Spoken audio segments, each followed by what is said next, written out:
Well, good morning, everyone, and welcome to the 4th Public Participation Deliberative Democracy Festival. Today is the second day of the festival that, as the number suggests in front of its title, is at its 4th edition. And this year's festival focuses on youth engagement, and it has been simultaneously taking place in Ispra, in Brussels, and online. The first edition of this festival was in Ispra in 2018 with about 50 people in the room. After several years of work, the interest has certainly raised, and together, counting all the sites, we have had about 500 people registered. So I think this is a good sign. My name is Anna Paola Quaglia. I am going to be, with great pleasure, the moderator of this session. And that is, whose title is Co-Creation Lessons from Cities. It has been organized by Democratic Society, Municipality of Adazi, and UPLIFT project partners. Today's technical moderator is my colleague Ioannis Pardalis, that is speaking live from Brussels, while I'm based in Ispra in Italy. And I have, as I said already, the great pleasure to moderate this session that brings together 5 different speakers that I would like to virtually invite on stage. So please, if Ioannis, you could spotlight them when I introduce them. So first of all, Martina Gentili, that is a postdoc researcher at the Technical University, Delf Technical University at the Faculty of Architecture, whose focus of work is on housing inequalities in relation to social policies, and trying to understand how co-creation can actually help tackle those inequalities. But I would like to ask Martina if she wants to add something about herself so that the audience can get to know her better. Well, not much, just to say that, yeah, my main interest is about housing, how people get access to housing, and in particular, how young people get access to housing. So this is why I'm interested in how to involve people in co-creation to improve housing policies. Thank you. Next one, Usue Lorenz. She has several years of experience in local and European projects on how to promote co-creation approaches to tackle societal challenges. She represents Orkestra. And Usue, do you want to say something more about yourself? Well, actually, that I'm very interested in urban policy and competitiveness, and that we think that in the coming years, participatory approaches and co-creation approaches would be central to these policies. I'm very interested on working on that as well. Thank you. Wonderful. Next one, Gilles Noël. Gilles has been a performer for several dance companies in different EU regions and countries in Europe. His country is currently a collaborator and a supporter of the work of Ultima Vets, which is based in Molenbeek in Brussels. Gilles, do you want to add one word about yourself? Maybe just that I'm currently in a very nice theater in Bruges, so I hope there won't be too much noise because of the performance, and that I'm really looking forward to hear the other speakers today. Great, thank you. And then Karina Mikkelson, she's deputy chairman of the Adazi Municipality in Latvia, and she's part of the Young Elected Politicians program. Karina, do you want to add something? Well, just a couple of words from the perspective of EU, me and my oldest son, we both are youth. And this is the main question today. Are we thinking the same way? And how should we understand our youth voices? Thanks. Thank you very much. Last but certainly not least, Jad Zeitouni is political advisor for equal choices and economy, employment, energy at the cabinet of Brussels Mobility Minister Van der Brandt. Jad, would you like to add something? Perhaps very briefly, I'm also a very active feminist, and I was very active in the importance of youth participation. I was also an elected youth advisor for the Flemish Youth Council. Yeah, and I've done lots and lots of things about, let's say, the various ways we can participate in policy making, which is also part of my role here in the cabinet. And I look forward to hearing everybody, of course. Okay, wonderful. Warm thanks to all the speakers. My job today is to moderate this session, and also I would like to inform all the participants that we do welcome very much questions, but please use the chat to ask your question whenever you feel like asking one. We will try to address all the questions in the Q&A sessions. We have different moments in the session where we want to engage with you. If we don't have the opportunity to do it orally, the speakers know that they can answer directly to you in the chat, so that we make sure to address all questions. I would like to say, before starting and before really, giving the floor to the speakers, I would like to say a few words about this session, which is, to me, an extremely interesting session for personal reason and personal professional, and also for the topic that they bring, which is extremely meaningful. At the JRC, I've been working as project manager for a project about co-creation in cities in support of urban biodiversity, and the project is named Biodiverse Cities. And in my former and previously, I have a PhD in urban studies, and I have looked at city from an innovation point of view. And the topic of cities that these speakers bring, and the different case studies that you'll hear from 4 corners across Europe, because Jad and Gilles will talk about Molenbeek, which is a neighborhood, while the other speaker will talk about towns and cities. The topic of cities and towns is an extremely relevant one. Cities are often praised in very optimistic terms, or have been praised in very optimistic terms as sites of innovation, of development, and so on.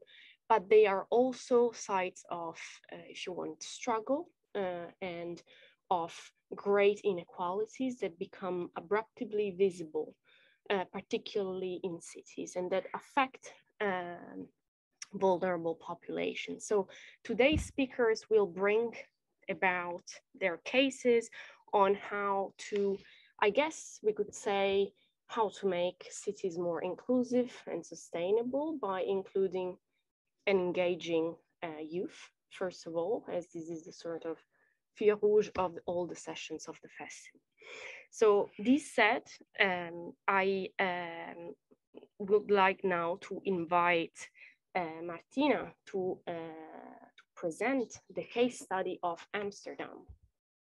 Martina, the floor is yours, and I'll stop sharing.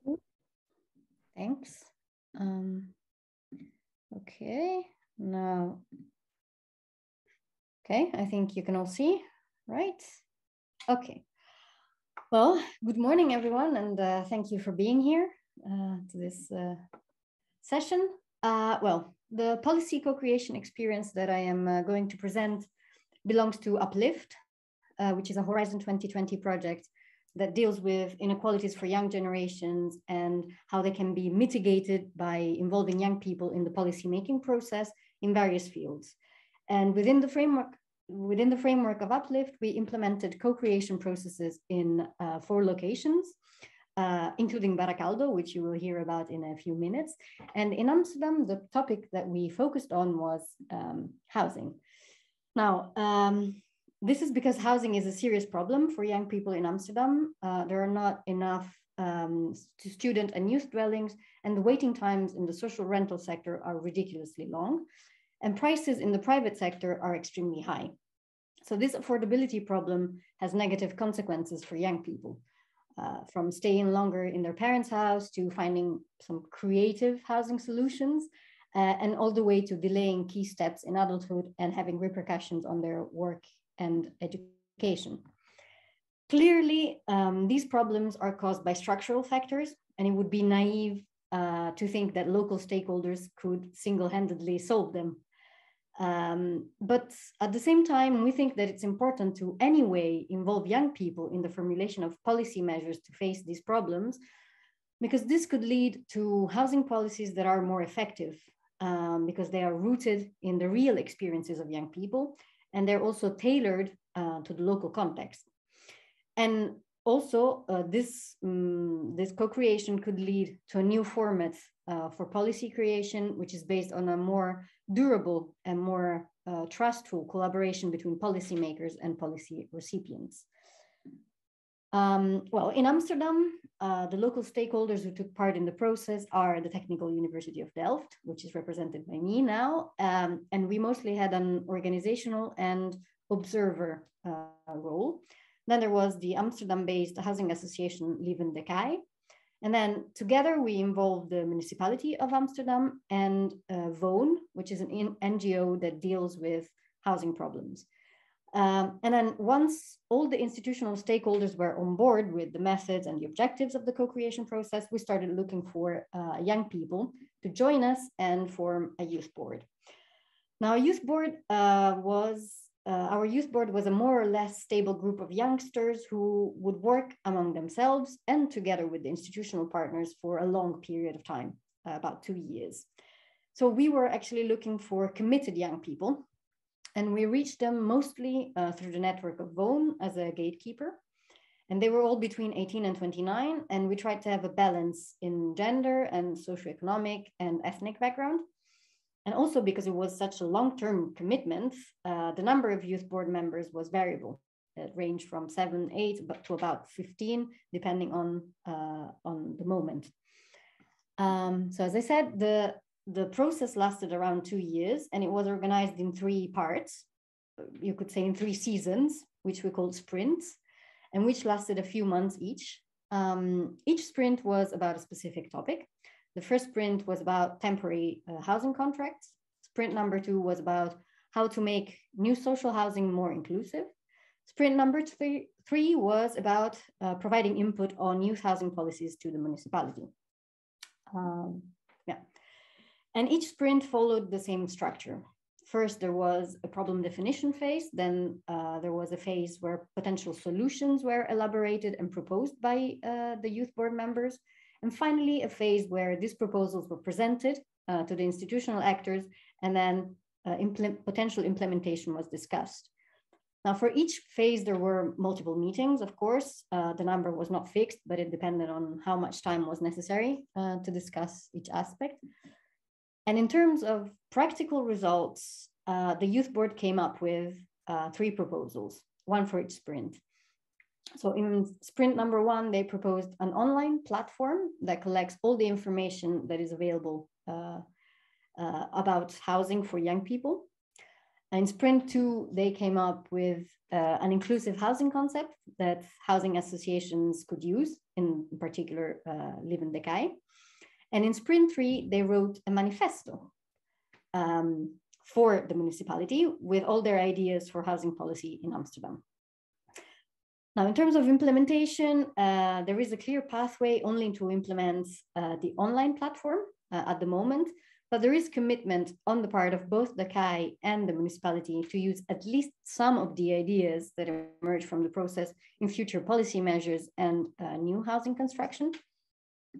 And indeed, despite all the limitations, which mainly depend on the fact that housing policy is structured in a specific way and that housing is a much larger issue than simply a local one, then stakeholders have shown actually a willingness to commit to the results of the process whenever possible. Moreover, another good result is that in Amsterdam, there is definitely room to include co-creation as a structural part of the policymaking process, both at the level of housing associations and at the municipal level, at least for some policy domains. And finally, one of the most important results is that the young people who took part in the project told us anonymously in a questionnaire that they enjoyed the process, that they would do it again, and that they felt more empowered and that they grew at a personal level because of it. And finally, I think I can say a few words about some lessons that we learned. First of all, it's important to manage expectations, especially for young people. It needs to be clear to them from the beginning what are the limitations of local policymaking. It needs to be clear what can and cannot be expected to happen. On the other side, on the side of institutional stakeholders, well, they need to know on what specific aspects they want to incorporate the opinion of young people and in which time frame. And this needs to be clear to them before they take part in such a process. They also need to learn to leave completely out of the door all their preconceptions about what's possible and what young people think. And if they want to take full advantage of a co-creation process, they need to be open to the idea that things could be done differently or that rules might need to be changed. And finally, I think a good facilitator is crucial to ensure good communication between young people and the institutional actors. They speak different languages and it's necessary to mediate between these different worlds. And I think that, yeah, time is up. So this is it. And thank you. I'm looking forward to questions. Thank you, Martina, for the interesting presentation. Before opening up to question, I would like to ask Usue to present the case study from Baracaldo. Okay. The floor is yours. Yeah, thank you. Can you see it now? Okay, so now I will introduce you the co-creation process in Baracaldo. As Martina was mentioning, this is happening within the framework of UPLIFT together with other co-creation processes in 3 other European locations, together with Amsterdam, as we were saying, Martina was introducing to us. And well, very briefly, the objective of the co-creation process was to design solutions to address housing inequality in Baracaldo of young people, because the access to housing in the city is quite a big challenge currently, mainly because emancipation is happening really late within young people in the city due to a low quality of employment they have and different problems arising from the housing market, such as prices and a very little offer of market possibilities for them, very briefly saying. So what we did basically is to explore new ways of doing policy making based on co-creation, which means that different participants, mainly policymakers and young people from the city, were exploring and finding solutions together. So that was the big objective of the project. So first thing or first challenge we met when we started with the process were, where are you? Where are the young people? The most vulnerable young people that are having challenges, big challenges with housing. So what we did first is we called them to a house town hall meeting where we introduced them to the project, and then we have some chat, some informal chat, as you can see here in the image, and we have some of them already interested in the process. Then we contacted several organizations, which is really important, some gatekeepers that were working in a daily basis with the most vulnerable young people from the city. So here you see an image of some of these organizers or people from the organization having a lunch with these vulnerable young people from Baracaldo, some of them being migrants. And finally, we count with the support along the process of the youth office of the Municipality of Baracaldo, that they are in contact with young people in a daily basis. And here you have an image of this youth office in our last field trip in our consortium meeting this September. This is the youth office. So this is the way we reach out, or we have our young people engaged in the process. Then we have the second part of the participants, the group of participants that are the policy makers. Here you have the group of policymakers that were working with us. Some of them are elected politicians and others are technicians. And what's important, or what I would like to highlight from this, is that there are some preconditions to them to participate in the process, as we have learned along the process. First, that it needs to be a political commitment, so that the creation and improvement of public services are meant to be happening together with citizens. So we already have this commitment from the more, let's say, from the municipality and from all the elected politicians. Then I think it's very important that these people that were participating have a willingness to listen to youth, and that are humble and they are open to listen to their ideas. Then the third precondition in our view is to have resources to put the co-creation process forward, like in terms of economic resources, then technical resources, and also human resources. And finally, the last key features we see is that it needs to be a commitment of the participants to be able to integrate the solutions of the initiatives in the future policy making, or at least to be able to express why this solution can be or cannot be implemented, and to be honest on that part. So how did we do it? We basically designed a process that was happening in two different spaces, the youth board and the social lab.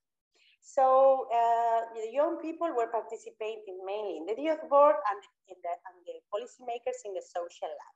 And they work together in the diagnosis phase and in focusing on a stage. That these are the phases of the co-creation that are devoted to create a common understanding of the challenge of housing from youth perspective, and to decide on where they would like to work on. So here you have some of the pictures of the youth board and of the social part of the social lab as well. And they were also connected because youth board representatives were working also in the social lab by bringing the insights to the policymakers, and then they were getting back the ideas of the social lab to the youth board in a very iterative process. So finally, in the last stage of the co-creation process, these two spaces merge in one, which is the Batera space. And this space was meant to roll out the collaborative work between the young people and the policymakers. So this is very briefly the way we somehow design this process. Maybe it's worth mentioning some of the principles that we followed across the process. And these are many more, but I would highlight three of them. First thing is that we work really hard in trying to create a safe and fun space, and that the way we did it is to asking ourselves each time how can we create a safe space to make young people freely express their experiences and opinions. How do we build cohesion among the participants and trusting relationship among them? Well, we did some outdoor activities and so on to work towards that, let's say, objective. Then we were also working on reflecting each time on the governance of the process. And we were asking ourselves, which role are we playing? How are the decisions let's say, made, and how do we work in empowering the people that are participating in the process, and always trying to shift decision making towards young people in each of the sessions. So finally, another very important principle was that we want to move forward in building up a shared agenda between young people and policymakers. So that meant that each time we were asking ourselves, how do we move towards defining joint actions? How do we make sense of the results of each session in order to move forward, and what needs to be done and how? These were the main questions we were asking ourselves each time. So, well, very briefly, the results of our co-creation process are these 4 lines of actions, which are actually being implemented, or at least they have a clear deadline for implementation. And some of them have to do with dissemination activities like informative seminars and emancipation school, but others have to do with some policy making exchanging activities, and finally future regulation improvement to be done together with the young people in the future. And well, that's all. Thank you very much for your attention, and here you have an image of some of our young people that were participating in the process. Thank you very much, Usue, for the presentation. So after these 2 presentations, we think it's time to have already a brief Q&A. So I invite you to put the question in the chat, or given that we are not that many, if you just want to turn on your camera and ask the question. So I see there is one question in the chat already by Eva, which is for Martina. And is, what do you think the relevance of the locality was in the Amsterdam process? And how much, so for example, how the municipality behaved, how the youth society was open for cooperation, and so how much was the whole process context dependent? Well, thanks for the question. I think that, well, it's very much context dependent in the sense that the success of this type of processes depends on the actors that are involved. The fact that the municipality of Amsterdam, and this was different departments, where they already had the idea that the contribution of young people to policymaking is a valuable thing. They already wanted to do this, and they only took UPLIFT as an occasion to actually try this in practice. I think that this was fundamental. There needs to be, as Usue said, there needs to be some previous political willingness to get involved in this kind of processes. So in this sense, I think the context is fundamental. If this political willingness is not there, you as a researcher or as an NGO or as even as a citizen, you can try as much as you want, but if there is no availability from the institutions, then you go nowhere, I think. And then in terms of how youth was open to a cooperation, I think Amsterdam in particular is a very active city, is a city where so many things are happening and so many things are changing. And it's a very young city, and it's a city where the youth population is very diverse, more diverse than the rest. So the older generations, let's say.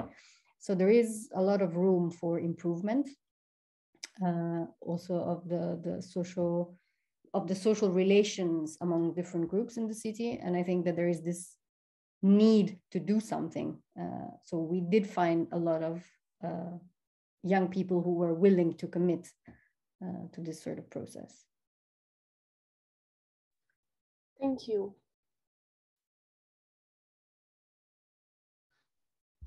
Any other question?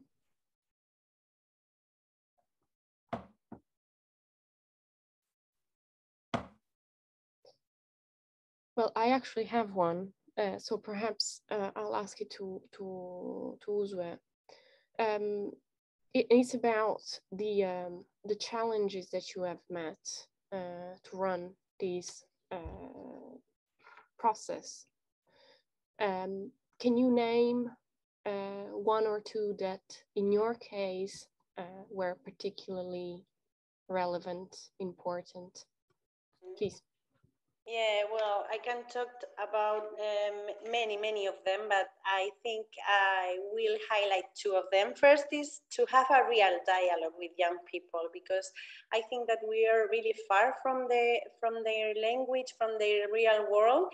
We as researchers, we were facilitating the process, and I think that was hampering factor for the process. So we had some advices such as, and especially when it comes to the policy making issue topic, the language is really technical and really specialized. So it's difficult to get a real dialogue. So we were reflecting among ourselves, like avoiding like acronyms like OECD, or COP, meaning like a community of practice, and all of these kind of technicisms that are not really helping and supporting the process.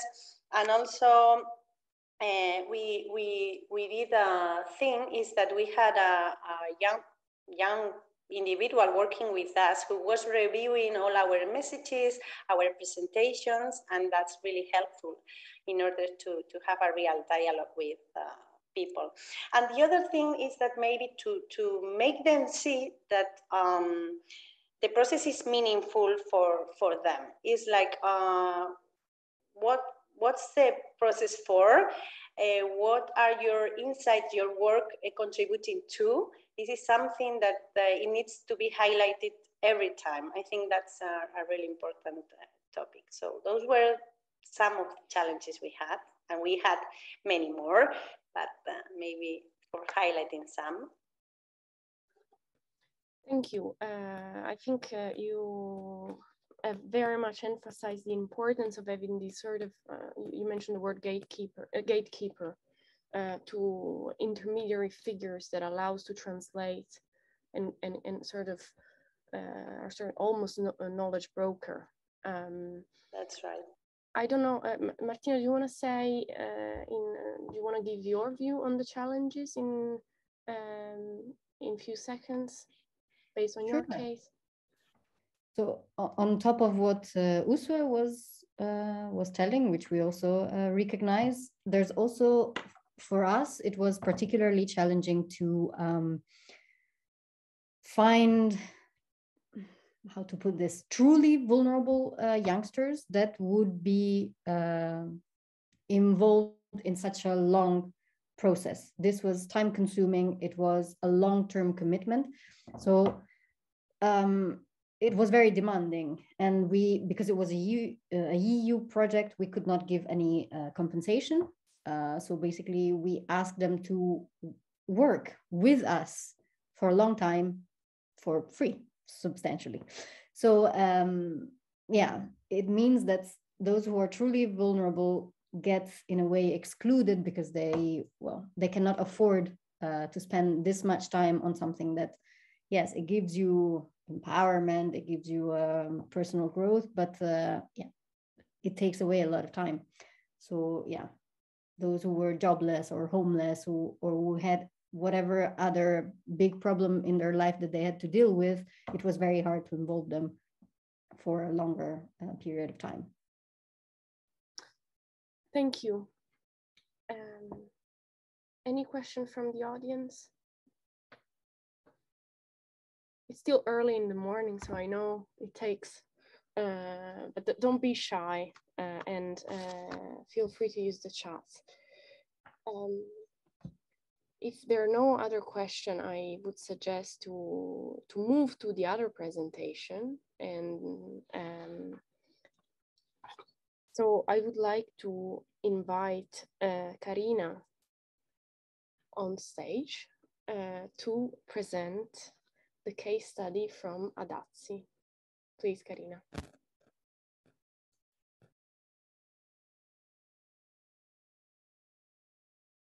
Well, hello from Latvia. actually from the Riga region, which is the central part, and Riga is the capital of Latvia. And we are the neighboring municipality. So what is the topic of today? It's about the public involvement, but more in presentation, I will put mark on the youth involvement. Because development we're doing today actually is not at all for today. That's all is for the next period. And it's often the long-term period.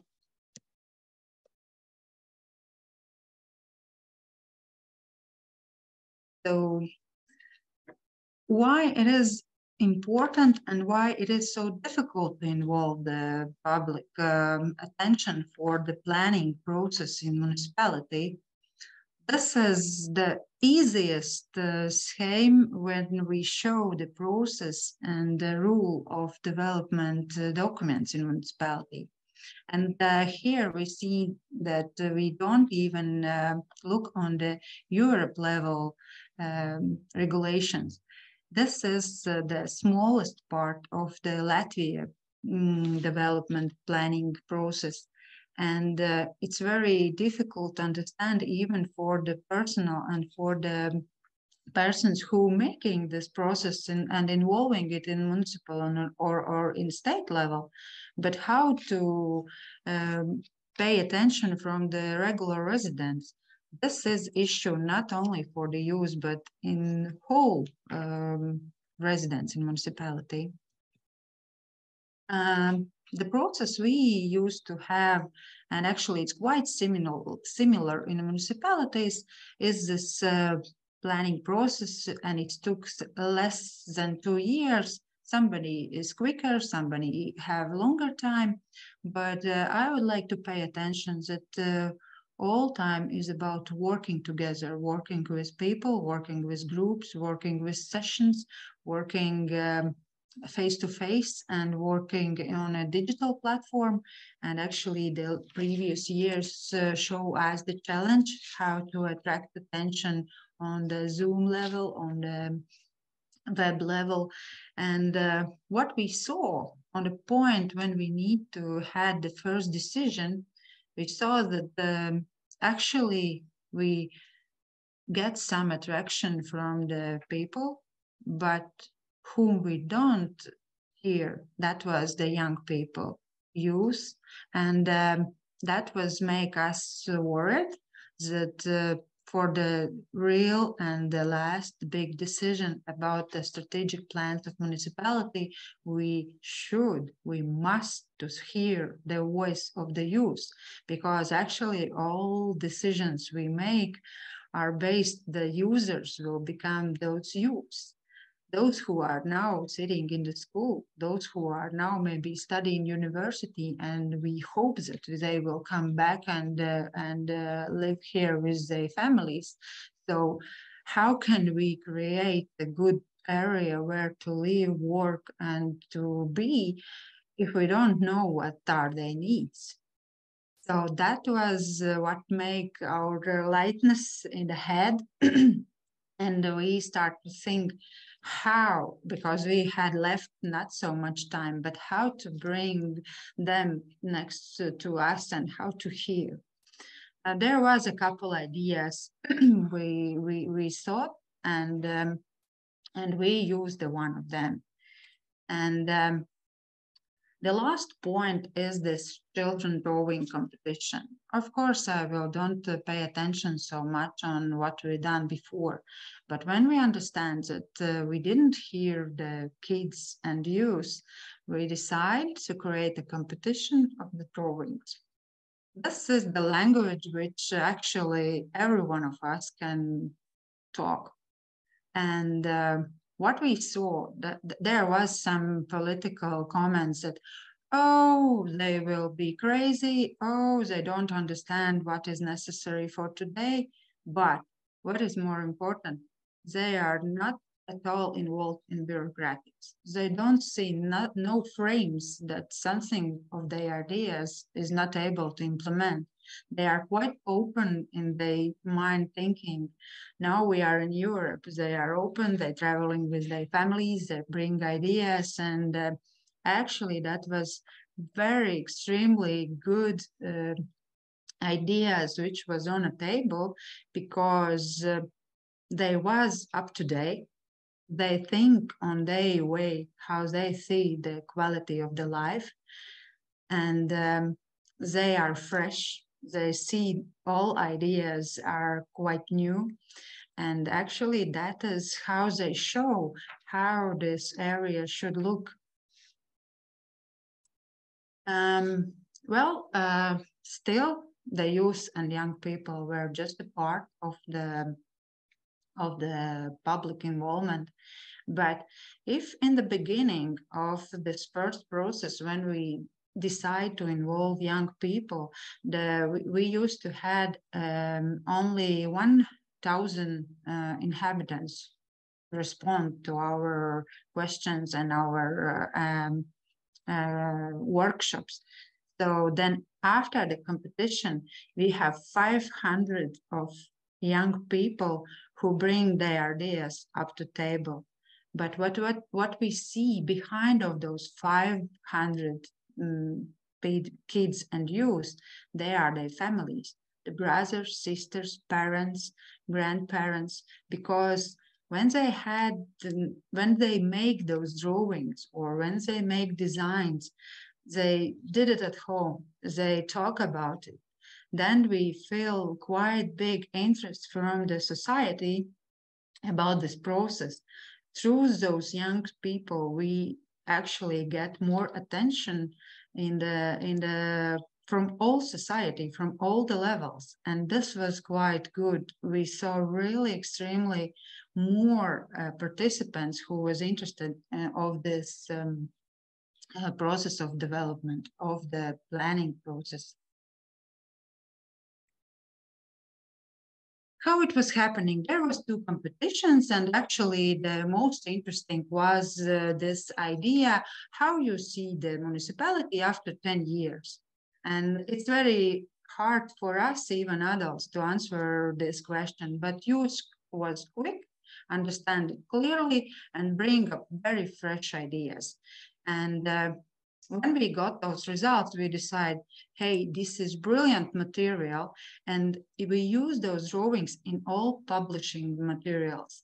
When we put information on the web pages, when we put it on our newspapers, when we put it on all the banners, when we invite people for working groups, and actually that works very good, because it's something what pay attention, and it's something when a lot of people are involved in this. They're waiting when, for example, my drawing coming up, when we will see what is happening. We are quite small municipality. We have only 20,000 inhabitants. We are next to Riga and quite urban, but this was very locally and very patriotically, this drawing competition.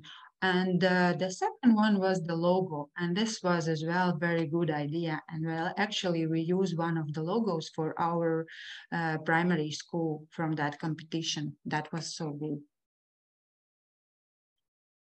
What was the next step? We saw that was give us very big attention with the drawing competition, and people was really interested and involved. And we decided the next step after, when the process was finished. And now we are on process when we have monitoring, when we have some more implementation of some activities from the strategic planning process. We create, after we take decision of the new strategy, we create a coloring book which we made from those drawings. And actually we marked all the goals of strategy and used one of the scratches which the kids and youth made. So now we have this representative material from the small to the big, which is about our strategy goals. And we always remember, and everybody is involved and know where we're going And again and again, we're coming back when somebody uses these materials, then what do we do to reach these goals? So as I mentioned, it's a lot of place where you put information, and to attract again and again attention, we still use the 500 of those drawings, of those ideas, of those materials, which are only about our municipality, only about our future. And we really hear a good and a very loud voice of our young people. So this is shortly about how we saw the very good way to attract the youth and young people voices in this planning process. Thank you very much, Karina, for your presentation. Before opening to question, I would now give the floor to Gilles and Jad. Hello, yes, thank you. We will have a dynamic exchange with Jad instead of doing 5 minutes and 5 minutes, if Yes. it's okay for you. It's also a nice example of a lot of things happening in Molenbeek, very quick exchanges and collaboration, so it will make sense if we work like this. So because of the relevance of the context, like the question of Eva for Martina, I think, we wanted to have a very brief history. So Molenbeek is not a city, it's one of the many municipalities of Brussels. It's one of the smallest ones, and as many places in Belgium and also Europe, it went from a village to very fast a place of industrialization, and Molenbeek even got the name of Little Manchester last century. So it's a bit like also in Bilbao, I guess Usue can connect to that. We had a very quick industrialization. And because of this, we had a very big working class immigration. About this, Jad will talk a bit more. And then from this, because of the several crises, we also get a lot of industries closing. But of course, the working class stayed, so it created a very specific climate and context. This is why we wanted to mention it. And yet, we have all the traces of this industrialization, but also we have the traces of the village type, because in Brussels, you have the green walk around Brussels. And if you go there in Molenbeek, you will see farms and fields. And there very far, you will see the center of Europe, you will see the huge buildings and still farms. So this is a very interesting fact about Molenbeek, I think.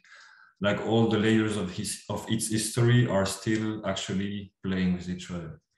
But a bit more about the social cultural situation, I will give the word to Jad because we don't have much time. Thank you, Gilles. Good morning, everybody, also. So Molenbeek has something very unique, I think. It has also to do with the migration history. The social-cultural dynamic is very, very atypical. I think without having a monologue of 2 hours, I'll try to cut straight to the point of it.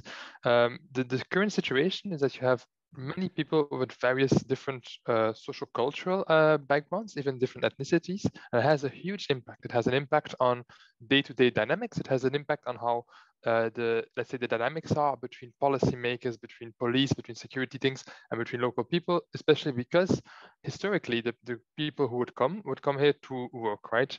But for those groups of people, usually it was always temporary, and that's a very weird change of dynamic, let's say, in current age, because before the 70s, people came and thought, we are going to work here for a while, we're going to build up some wealth, and we're going to go back to where we come from. That was actually the idea. People tend to forget that. Which basically means you had a whole generation who was not necessarily that interested in participating, in being active in developing cities, because they didn't really think they were going to stay. Of course, then suddenly you start building a family, you start building a new life. Let's be honest, even on an identity level, they become fully fledged Belgians. And then they have kids, those kids were born here.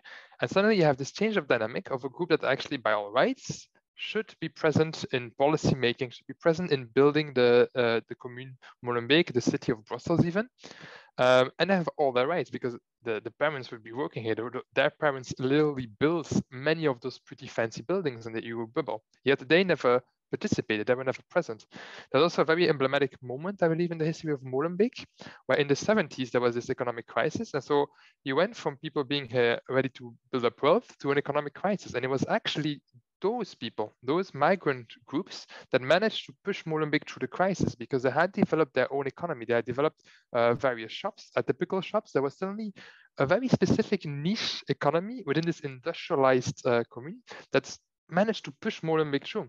And so the very, let's say, what causes some social problems or some social complexities perhaps today has been a very important tool in times of crisis, because you have a group of people who are very much willing to think creatively, think outside of the box, and have a very different approach to life. Let's fast forward now to today. Today, the situation is that you have a lot of structural problems. Molenbeek was often, let's say, a bit abandoned by policymakers, to be fully honest, because in Molenbeek, it is very diverse, very different. And so it's a lot easier for policymakers who would come from a class that was more interested in participating historically to then only focus on the areas where your own family is from, where it's a bit more pretty and fancy and everything.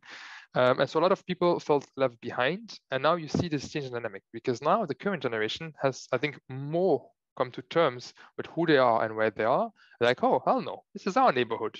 We want to do stuff. We want to do things our way. We do want better. We deserve better. It's a very, very unique situation. Because of this, I hope I managed to kind of summarize the complexity, but also the added value of it.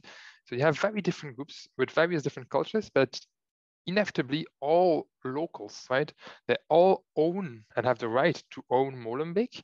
And that creates a very interesting dynamic and a lot of energy also. Gilles said it before, and I think he'll develop on it now when I finish those two sentences.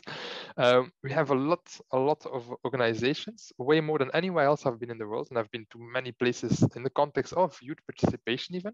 And Molenbeek is super unique because you have so much energy, so much willingness to change stuff. And at the same time, you have one of the most challenging structures that I've seen, because you have a lot of privileges. Belgium is still a very, for me at least, maybe I'm biased, somewhat nice country that has very nice democratic tools, but you have groups of your population that are structurally being pushed behind. And yet, despite that, there's more willingness in Molenbeek than probably anywhere else to actually just change things very quickly, very efficiently. So it's I try to get straight to the point. Gilles will take over now, I think. Yeah, thank you. So now you get it. In Molenbeek, there are a lot of different realities, different groups, different people experiencing different ways of living, but also different pasts.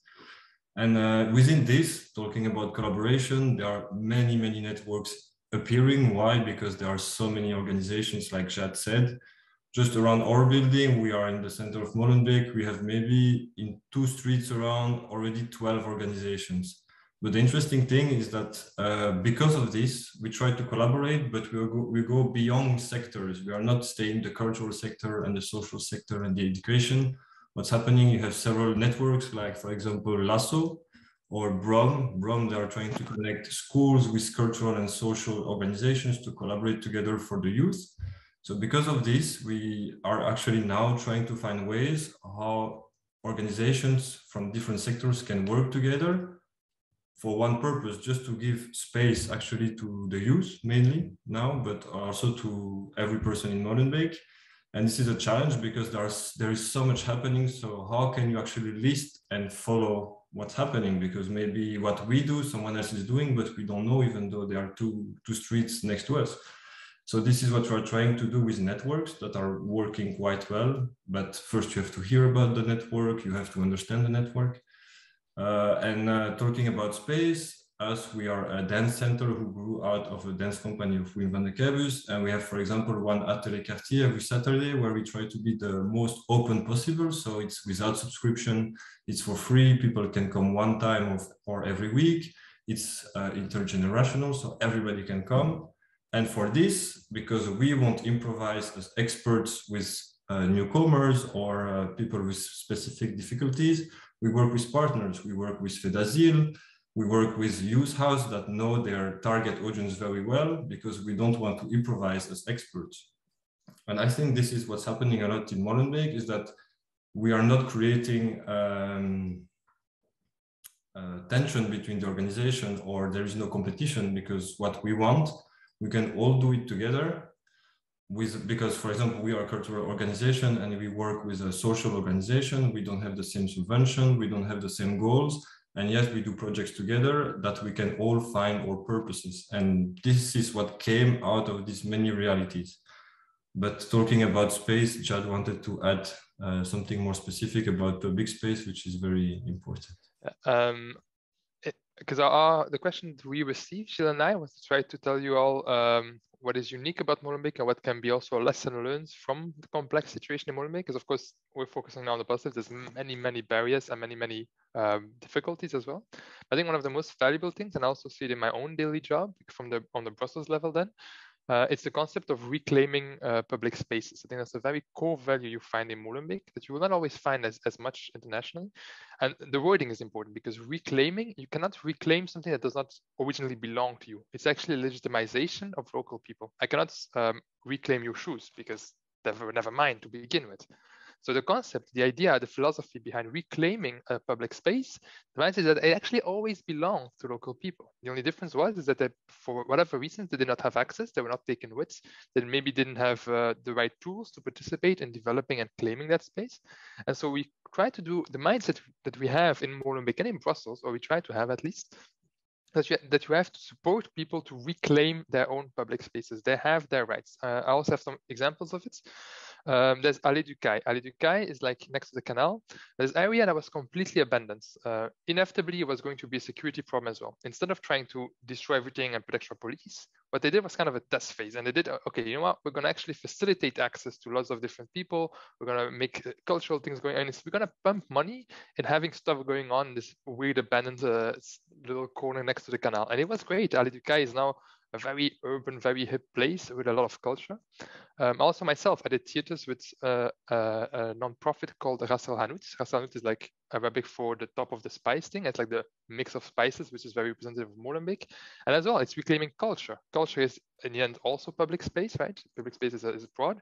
And so you give the tools to the local population to do culture, to do their own culture, to reclaim, again, their own space.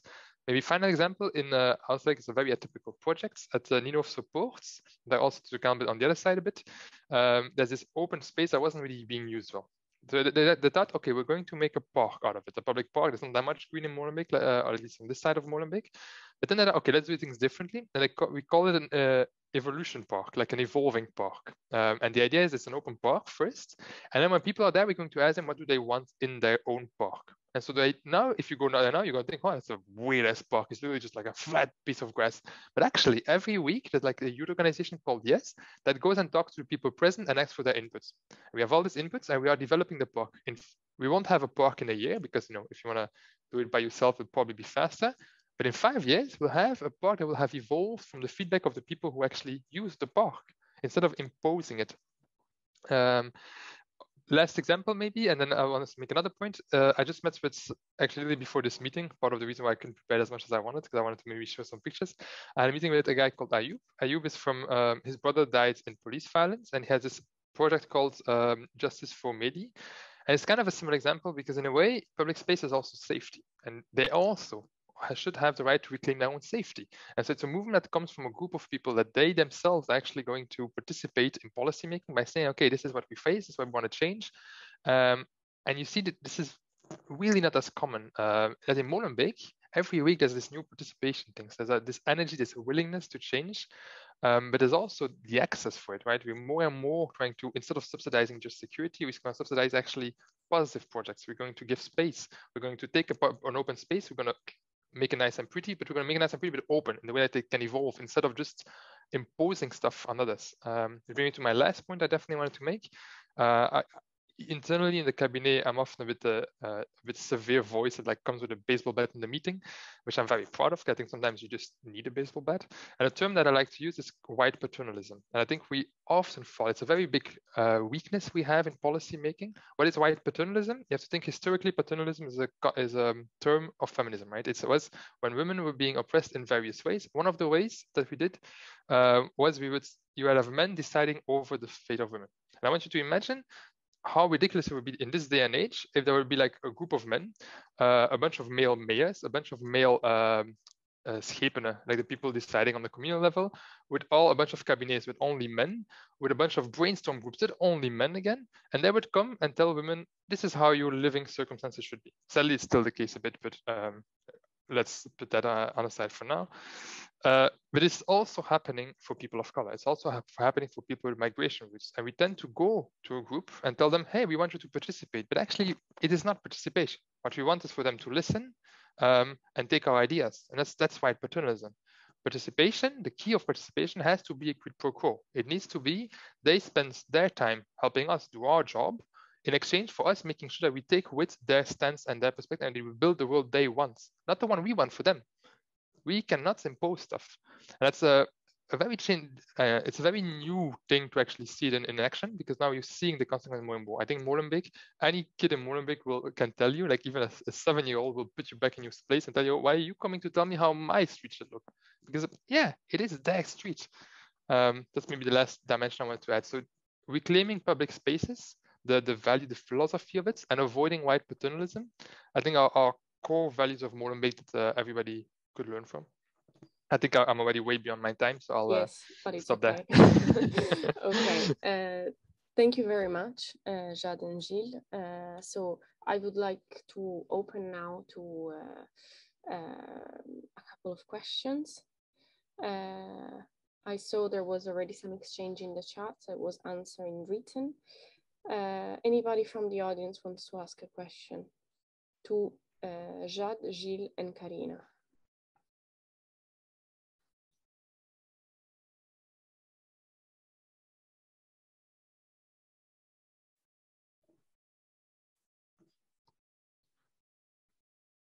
Okay, if you don't have a question, well, I do, but please.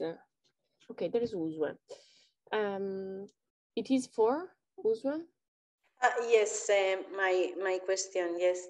I'm trying to remember what I wrote. Okay, here you have. Okay, no, I think that we've seen very diverse participative processes, and maybe the ones that are coming from UPLIFT are also like fostered by policymakers or researchers at certain point.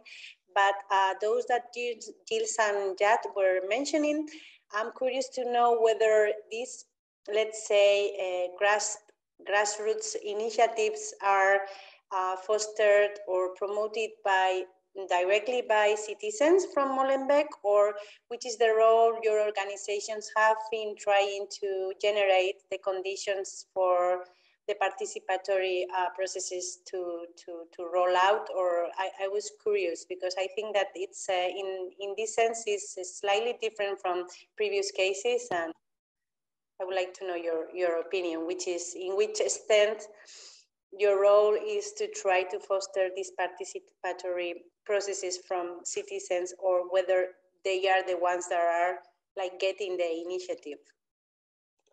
Thank you. So who wants to answer? Jade, Gilles? Maybe I would like to answer the first part, because it also joins the question of Eva in the chat about defining topics. And then maybe Jade can continue with the part I don't know of the local concept.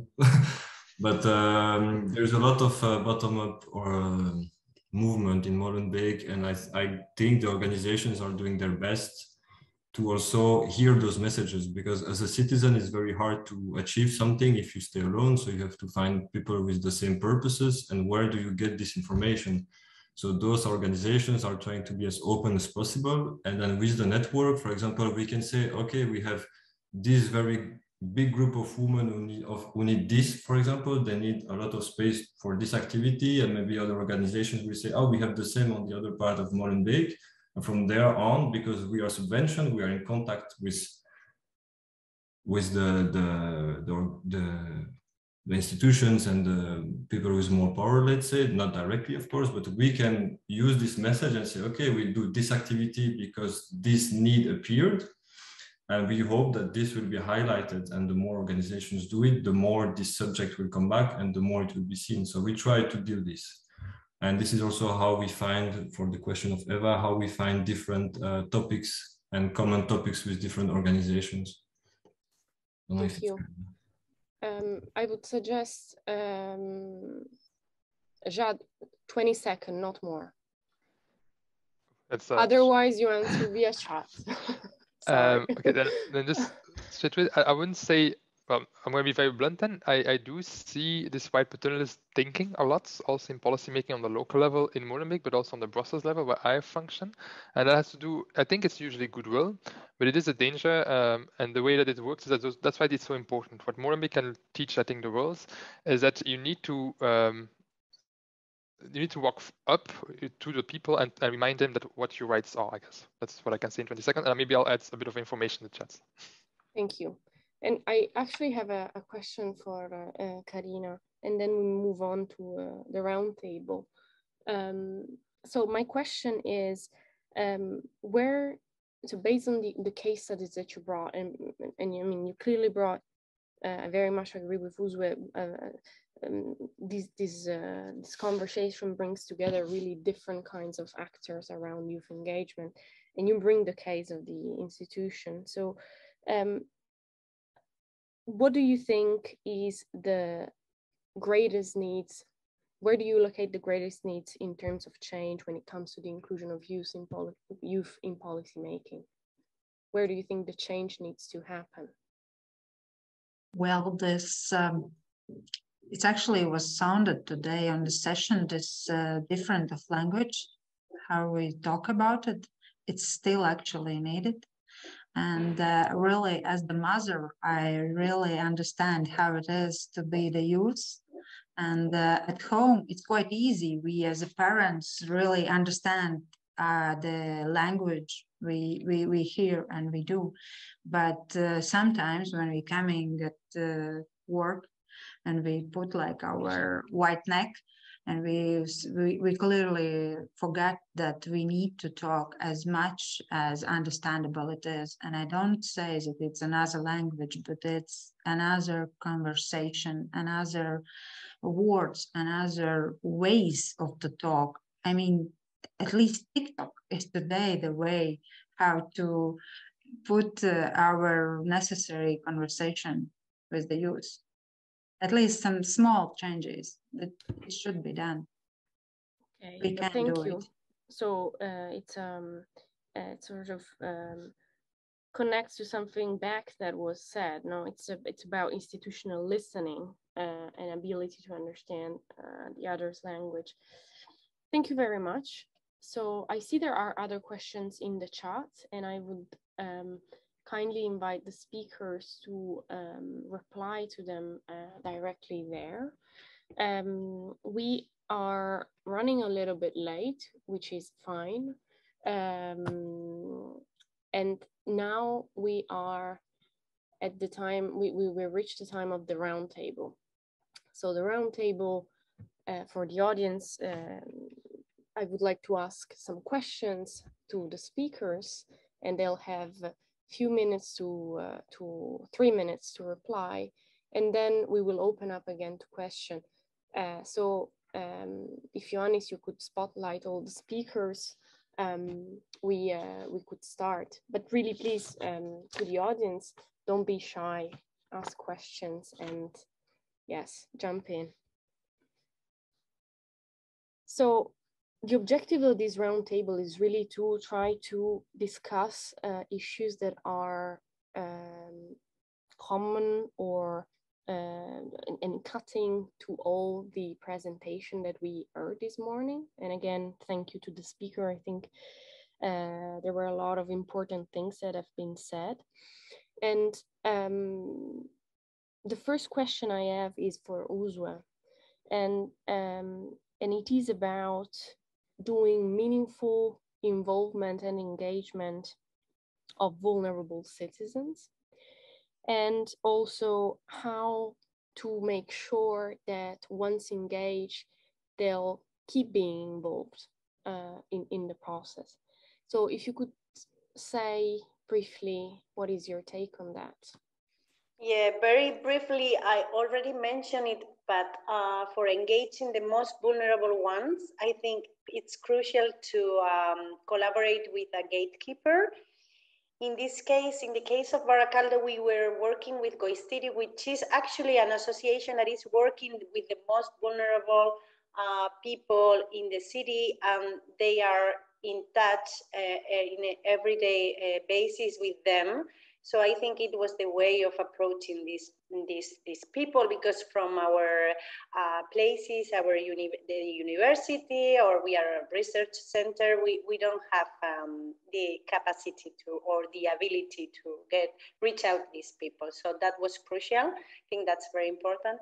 And once they are sort of engaged, let's say, then the second thing is to make them aware that their knowledge is equally important in the process as other knowledges are, like, for example, policy knowledge or academic knowledge, like that their insights are taken seriously, that the process is constantly responsive to their insights, their opinions, or views. So this is something we work cross-sectorally on during all the process. I think that was very important. Thank you very much.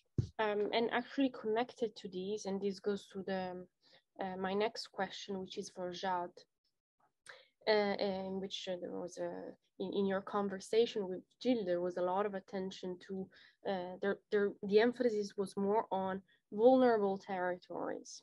So you already said it, but perhaps you could just add a couple of things.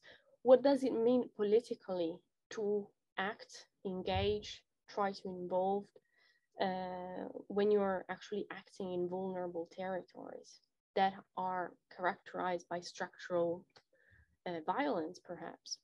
So if you could say a few words about that. Yeah, it's always a very complex thing for policymakers, because when you cannot solve everything in one go. You also don't have the competencies, and that can create very awkward situation, because somebody could be super worried because there's drug dealing in the street. Their kids have a shitty language course and they're not really being capable of following the studies as much as they would want to, and they're living in a shitty house, but it's the only one they can afford because the housing market is not really flexible for them, right? Huge structural problems. And then they also maybe face police violence. They don't really have access to the right legal tools when they need them, etc., etc. And then we come and we tell them, for example, in my case, we're Minister of Mobility, we're going to make sure you're safer when you use your bike. It sounds ridiculous because there's so many big ass structural problems, and you come with like what really sounds like priority number 87. And then I think that's the importance of empathy, because while we do that, and we make the mistake a lot, like I'm frustrated half my meetings internally sometimes about it, because we have to be empathic and we need to communicate taking those into account. So we need to make sure they understand that this is one part of the solution. We need to make sure that they know that their problems are legitimate. There's no worse feeling than feeling like you're being disadvantaged, but that you might be crazy and you start second guessing yourself and you think, maybe it's my fault that I'm in a shitty building, maybe it's my fault that I'm living in a shady neighborhood. No, it's not. Of course not. But you need policymakers to acknowledge it, say it, and that means you waste between brackets, but I don't think it's wasting, of course. It means you waste part of your energy and time and resources on something that has nothing to do with your project. It has nothing to do with the bike lanes, but you need to do that. And then parallel to that, you need to then, with less budget, with less time, do what you actually want to do, which is safer bike lanes, because that happens to be the thing you're allowed to do. And that's a balance we have to learn to make. It is not because we have a job to do that we have to forget the other dimensions, and that we can allow ourselves to not communicate about it. Right. Thank you. I guess that's the difference between meaningful engagement and behavioral change. That is somehow always in the room, making the difference with that. So going back to thinking about, let's say, what public institution could do, I would like to ask Martina the question on how can we actually secure the commitment, the political commitment first, and the participation of institution and decision maker when it comes to the implementation of ideas of a citizen engagement process, and beforehand perhaps, but please. Yeah, definitely beforehand. So this is my answer comes from the perspective of someone who is in between. As a university researcher, I don't have any power. Also, I don't, so I'm this in-between link between the institutions that can actually do something and the people that are trying to have their voices heard. And I think that what we as mediators can do is sort of try and activate those people in the institutions who already have this willingness to listen, this willingness to put themselves at service of the people who need the institution the most. In the end, this is also has to do with what Jade wrote in the chat, that yeah, you have a responsibility as a politician, but also as a local administrator, to put yourself out there and listen to what is necessary in your community. So what we can do as mediators is to convince institutions that this sort of work is worth it. So before they start engaging in any co-creation process or in any process that aims to involve the citizens, they need to have a clear mindset that they cannot make promises that they cannot keep, and that, well, they need to have a clear framework of what is possible and what is not. And they have to be very forthcoming with that. They need to say it in advance to whatever audience they're trying to involve. Look, we will provide you with bike lanes and we will not solve your housing problem, for example. So, and also it's necessary for us to, I don't know, maybe educate in a way the institutional side over the fact that if they want input, they also need to be ready to put resources into that. So if you want to create a participatory process, you need to have some budget for it in terms of resources, like financial resources, but also in terms of people. And you need to have a longer term political commitment. So the risk in this kind of processes is that the local politics changes and then you don't have support any longer. So that's something that, so it's important to work with local administrators that are also not so much dependent on the local politics.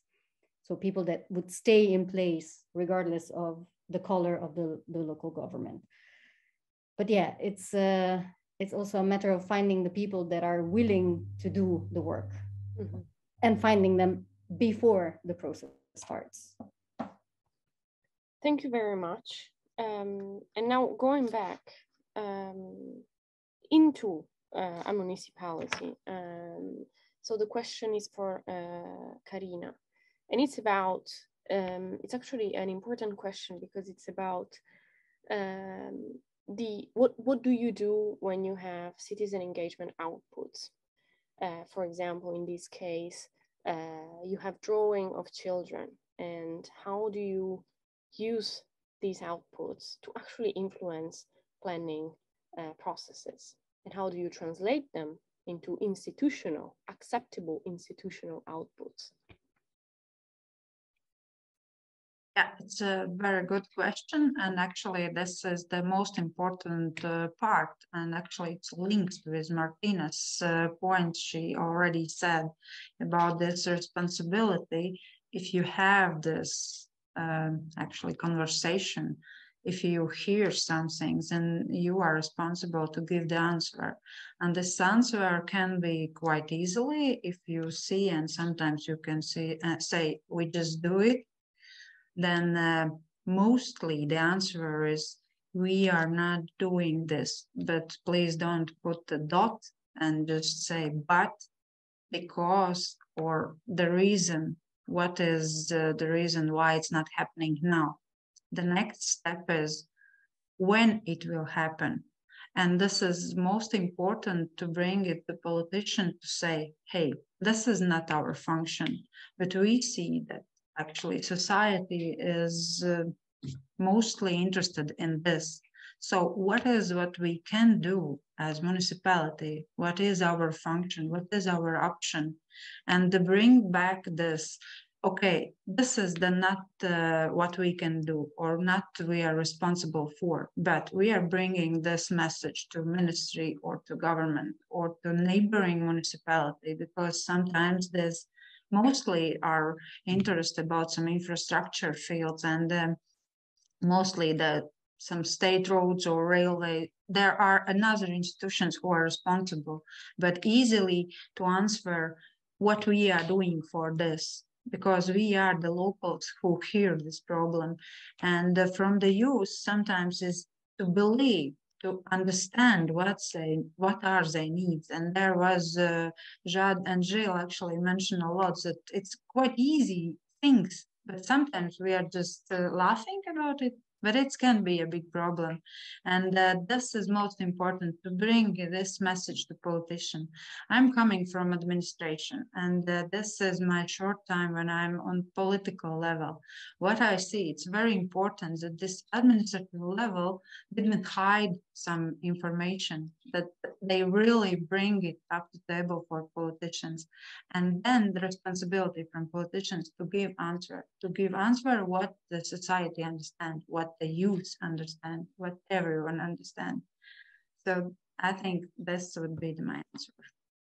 Thank you. I think you pointed to, when we say municipality, it's a different thing. It's a pie with different layers. There are politicians that are elected, there are technicians, there are planners, and many other roles, no? And it's about also cultural change within the institution to start working differently within the institution itself, even before going outside, I would say.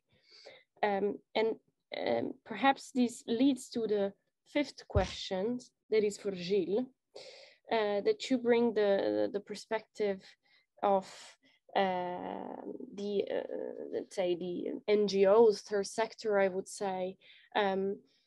So how do you see the long-term, how do we make sure that there is a continuity of citizen engagements beyond project? So how do you transform this in something more than a sort of project that starts in January and finishes in December, but actually becomes rooted and is more of a process? Well, this is a very frequent question about participation, is how do we go beyond the project? I mean, there are many opinions about it, but I believe once you manage to reach a group of people and you manage to work with them on something, if you manage to delegate, I don't know if it's a word in English, to step by step also give them responsibility and some leading roles in the project, they will start to actually feed the project themselves, and our role will actually become smaller and they won't need us anymore as an organization, and then the project can actually live on without the organizations.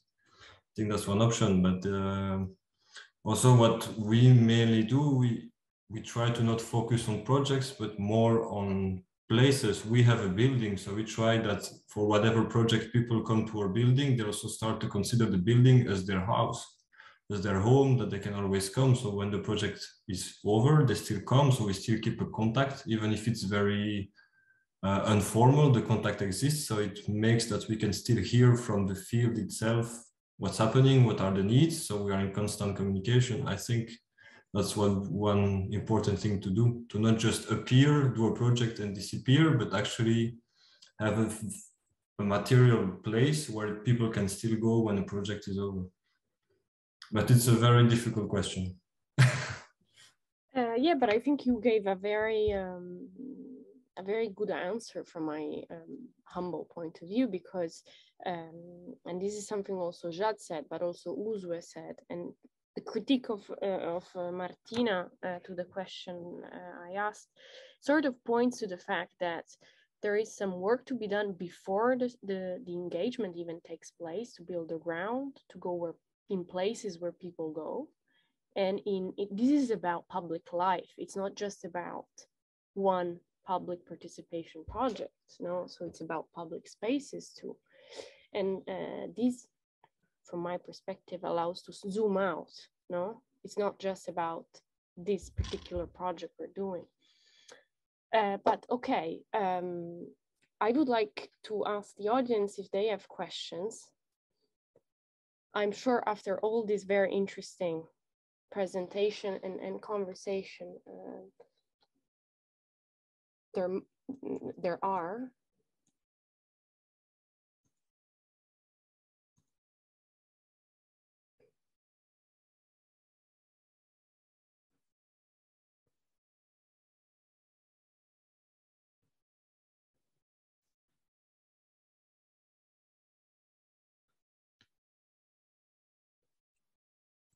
Nobody.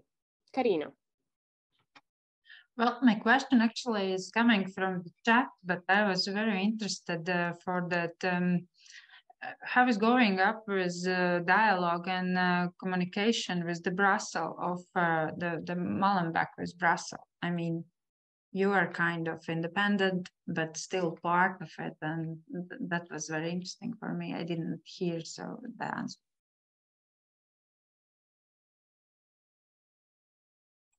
I didn't fully understand. Could you repeat the question? Oh. The question was actually from the chat, but I will throw it up.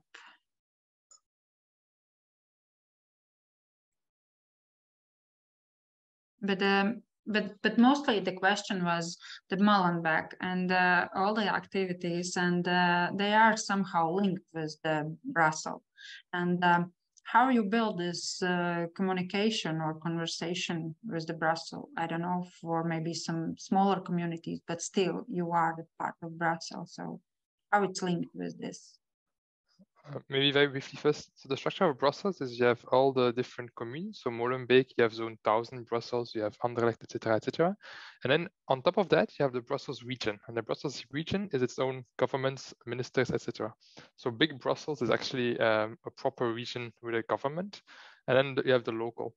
And what I think was very interesting, but maybe Gilles can tell you more specifically in Molenbeek between the non-profits. But what I kind of like about Brussels is because of this maybe needless typical Belgian bureaucratic structure, it does have some advantages, and it's that you have a lot of players acting together, and it gives you the space to actually split quite well. And so we know that everything that has to do on the local level and that is really centered in Molenbeek will be the local level. Everything that has to do in Molenbeek, but it has an impact outside of Molenbeek. There's certain non-profits, for example, they function not only in Molenbeek, then they're gonna have a bit of a different network with different subsidies. And it helps because you quickly know which network is busy in what way, I guess. Does that make sense? And that kind of facilitates the communication in a very chaotic playing field with many actors, because you don't have to look at all the actors. You look at the ones that happen to function on that level, on that topic or something like that. You know? And that for me has been a very added value, I guess. And again, because there's so much bureaucracy, it does bring a lot of people, and a lot of people mean a lot of initiatives, a lot of people being up to date, a lot of organizations, and you kind of create a dynamic of everybody being involved. And now, purely capitalistically, economically, I don't know is the most interesting thing for me, but it is actually also there an added value, because it comes with jobs, it comes with an economy that turns, it comes with kind of a rotating system. So I think that's for me. Yes. I don't know, Gilles, if you can maybe say more about how the non-profits find themselves and manage to communicate, because that's how I understood your question, Karina. Don't be afraid to tell me if I misunderstood. Yeah, thank you. That was what I expected.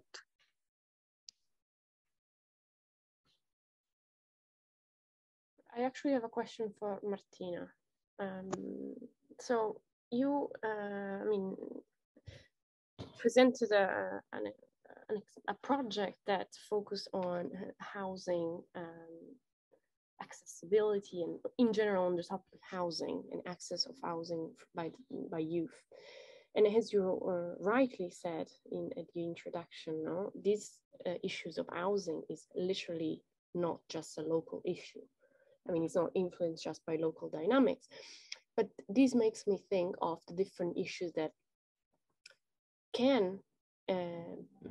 that citizen engagement can tackle, no, and how and what kind of outputs they can bring. So given the sort of disproportionate influence on these kind of issues of non-local forces, and this is a structural problem. And I'm sure, I mean, you already said it, but I would like to sort of invite you to elaborate a little bit more on that. What does this have? I mean, does it, what does it bring in terms of value, knowing that the dynamics that it will affect housing are actually dynamics that not even the city of Amsterdam can control? You see, I don't know if my question is clear. So are you asking me, how does the fact that housing is such a, well, it's a much bigger issue than we can possibly tackle, does it influence the process, the communication, also the trust that the young people have in the institutions and that sort of thing? I'm asking, what does it change? Because one thing is to do a citizen engagement process, and I'm being, you know, I'm sort of exaggerating, but one thing is to do a citizen engagement process on, for example, greening urban space. Okay, it's a very tangible, visible, locatable. Of course, it's influenced by different dynamics, but less than the housing market. No, so the difference of the issue. Okay, what there is a different issues. What does it bring to do a citizen engagement process on such an issue as housing affordability from your point of view? I hope it's clearer. Yeah, now it's clear. I think it brings a feeling that there is always something, it doesn't matter how small, that we can do. And if we don't, we as a community, as a society, if we don't even do that small part that we can do, then we are defeated before even starting. So in a way, if we at the very local level start to listen to what are the true needs of this specific group of people that are having it so hard on the housing market, and we as institutions, in a sense, as the municipality, but also the housing associations, if we do the small part that is in our power to adjust things as, you know, at the best of our possibilities, which may be very small, then at least we show that we care and that we are doing something. Then the things are so much bigger than just the local level, clearly. But yeah, if we are defeated by how big the thing is, then we will never change it. So in a way, it's a show of goodwill on the part of institutions, but it's also trying to like keep the idea that it is worth fighting for this, and that if we do it at the local level, then the local level could lobby the higher level, and then, you know, it's an issue of bottom-up pressure. If you don't put pressure from the bottom, then it will never change. Thank you very much. Well, on these hopeful words that I very much share,